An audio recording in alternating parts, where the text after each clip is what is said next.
Vaishali, welcome back to evidyarthi.in। चलिए start करते हैं हमारे चैप्टर के क्वेश्चंस के साथ। सबसे पहले हम अपने बुक के चैप्टर के क्वेश्चंस के बारे में डिस्कस करेंगे और ये आपके इन टेक्स्ट क्वेश्चंस पेज नंबर 59 से आपके चैप्टर के बीच में स्टार्ट हो रहे हैं। ठीक है, सबसे पहला क्वेश्चन देखते हैं एक बार। Who discovered cells and how? तो ये हमने चैप्टर में भी डिस्कस किया था कि सेल्स किसने डिस्कवर किए हैं और इसके डिस्कवरी के प्रोसेस पे ज्यादा डिस्कशन नहीं हुआ था, बट ठीक है एक बार हम यहाँ से देख लेंगे तो ये भी क्लियर हो जाएगा। ठीक है, so who discovered cells? Robert Hooke in 1665 discovered cells. ठीक है, यहाँ तक कौन सा आपको पता है? Then what did he do for that? उसने क्या किया था? कॉर्क होता है यानी कि किसी एक पेड़ के बाग का हिस्सा, आप समझ सकते हैं कॉर्क की तरह। ठीक है, तो उस कॉर्क को एक थिन स्लाइस उस कॉर्क का लिया और उसको अपने एक सेल्फ डिजाइन, खुद के डिजाइन माइक्रोस्कोप के अंदर उसको ऑब्जर्व करना शुरू किया। ठीक है, तो एक बार यहाँ से रीड आउट भी करते हैं। So he discovered in 1665 and while examining a thick slice of cork. तो एक बहुत ही छोटा सा स्लाइस जो है कॉर्क का अपने माइक्रोस्कोप के अंदर रख के उसने एग्जामिन करना शुरू किया। ठीक है, then he compared it, that is the cork, with the structure of honeycomb compartments and later named them the cells। यानी कि उन्होंने किससे उसे कंपेयर करा और कैसे समझ आया कि ये है क्या? बेसिकली क्या किया, जो एक कॉर्क का स्लाइस था उसको जब उन्होंने माइक्रोस्कोप के अंदर देखा ना, तो एक हनीकॉम्ब के कंपार्टमेंट से वो उन्हें कंपेरेबल लग रहा था। कैसे कंपेरेबल लग रहा था?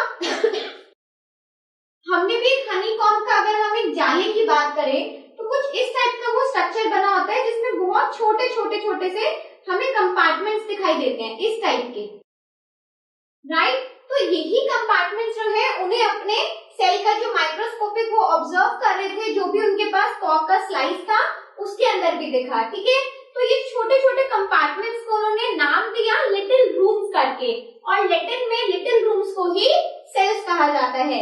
तो इस प्रोसेस से, इस तरीके से आपके सेल की डिस्कवरी हुई और उसको उसका नाम मिला। ठीक है, चलिए ये आई होप आपको समझ आया हो। Now will move on to the next question. So guys, moving on to the next question, which is why is the cell called the structure and functional unit of life? अब ये हमने जब cell के बारे में बात करनी start करी थी तब भी अच्छे से समझा था कि सबसे बेसिक यूनिट ऑफ लाइफ ये क्यों कहलाई जाती है, क्योंकि हमारी पूरी लाइफ डिपेंडेंट है एक सेल से मल्टीपल सेल्स और उससे बने organs and there are whole body, right. तो नाउ एक बार देखते हैं कि इस क्वेश्चन में अब क्या है। Cell forms the foundation of any living body. So we have discussed it earlier also कि हमारा जो नींव है, जो हमारी फाउंडेशन है, जिसमें हमारी पूरी बॉडी बेसिस है जिसका, वो क्या है? हमारी बॉडी के सेल्स हैं।